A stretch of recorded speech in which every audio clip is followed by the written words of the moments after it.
Tollywood hero Raj Tarun Lavanya వివాదం ఏ స్థాయిలో viral అవుతుందో ప్రత్యేకంగా చెప్పనవసరం లేదు.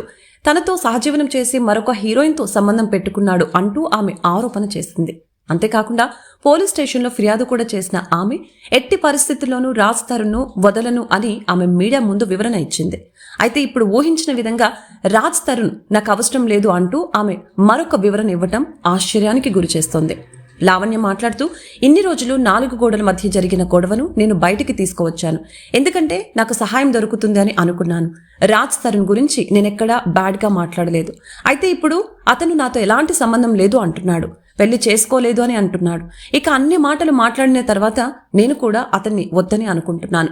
ఇన్ని రోజులు అతని కోసం నేను పోరాడింది నిజమే, కానీ ఇప్పుడు వద్దని అనుకుంటున్నాను అని ఆమె తెలియజేసింది. అలాగే ఒక అమ్మాయితో పెళ్లి చేసుకోకుండా ఇన్ని రోజులు ఉండటం అంటే అది అత్యాచారం కిందకే వస్తుంది.